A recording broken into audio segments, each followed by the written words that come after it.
In this second video, I want to talk about something that discourages most people from giving feedback on the terms of reference of an environmental impact assessment. The belief that EIAs are scientific documents that ordinary citizens aren't qualified to critique. Let me say this plainly. That belief is wrong. And it's one of the main reasons EIAs and their terms of reference hold so much power. But the intimidation is understandable. EIA documents look dense. They're technical. They are stacked with data. They give off the impression of being unassailable. So people assume, this is science. I'm not a scientist. I can't critique this. But what happens in an EIA is not pure science. An EIA is a form of advisory science. It's applied knowledge meant to guide policy decisions based on predicted risks and on judgments about what society is willing to tolerate. EIAs do not determine what is true about nature. We already know, for example, when selenium becomes toxic to fish. There is no scientific debate about lethal thresholds. What EIAs determine is how much harm society is willing to accept. That is a social and political choice, not a scientific one. This is why selenium thresholds vary between assessments.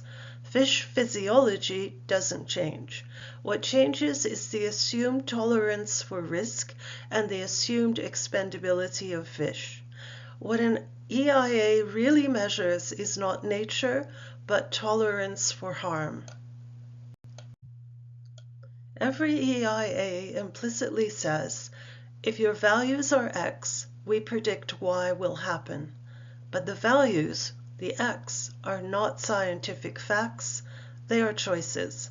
This means citizens are fully qualified to critique EIAs because they can critique value choices. There are two kinds of assumptions that create the strongest leverage for critique.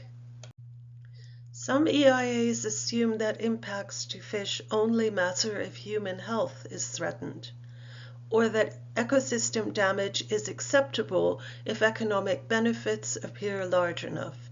In those cases, thresholds get raised not because science changed, but because expectations about what deserves protection were lowered. Here's a real example. Under heavy industry lobbying, the Federal Department of Fisheries and Oceans raised its allowable selenium limit. Not because fish could suddenly tolerate more, but because economic arguments prevailed. That is not science. That is politics wrapped in scientific language. This is exactly how EIAs smuggle political choices into scientific thresholds. Many EIAs model impacts as if they're happening in pristine, burden-free watersheds. But the eastern slopes are not pristine. Legacy coal mining has already loaded the system with selenium. Cumulative impacts are already stressing watersheds. Even small increases may push systems past tipping points. Ignoring these existing pressures allows EIAs to underpredict real-world risk. This isn't a scientific mistake. It's a framing choice. Environmental thresholds are where an EIA quietly decides how much harm is acceptable.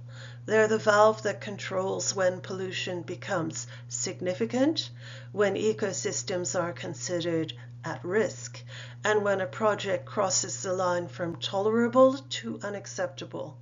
And here's the dangerous part. Cumulative impacts only matter if the thresholds used to judge them are honest and transparent. If thresholds are missing or undefined, then cumulative effects can be made to look small. no matter how overloaded the watershed already is. Thresholds aren't technical details, they're value decisions. And when they're hidden, democracy is hidden too. I searched the proposed terms of reference. There is no discussion of thresholds, none. And that means the criteria for acceptable harm are hidden, and the most value-laden decisions are made out of sight. And the public is invited to comment without being shown the rules that decide the outcome. This is not a technical omission, it is a democratic one. Because if you don't show your thresholds, you're not showing your values. And if you don't show your values, the public cannot challenge them. Critiquing an EIA does not require mastering hydrology or toxicology. It requires asking, what values is this assessment assuming? How do those assumptions structure the evidence being gathered? Do the thresholds reflect public expectations or industry tolerance for harm? Are the baseline conditions realistic or artificially clean? These questions are squarely within the public's jurisdiction. They don't just strengthen your critique, they reclaim a democratic role that EIAs often quietly erode. EIAs hold immense power in decision-making. Often that power is undemocratic because value judgments are presented as neutral science.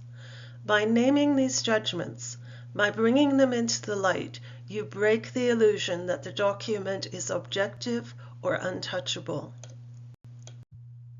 I could easily give an entire hour on the harm our inability to critique EIAs causes. Decision makers revere them as science. The media repeats this framing, and the public assumes that if a document is technical, it must be authoritative. But EIAs are often the extractive industry's best friend. Companies hire the consultants. Consultants know which assumptions to build in, and many know exactly how to design a study so that predicted risks line up neatly with project approval. This is not conspiracy theory, it's how the system is structured. This is how democratic boundaries get crossed, not dramatically, but slowly and procedurally. You don't have to be a scientist to critique an EIA, because the power of an EIA isn't in its science. It's the values buried inside the science, and those values are all of our business.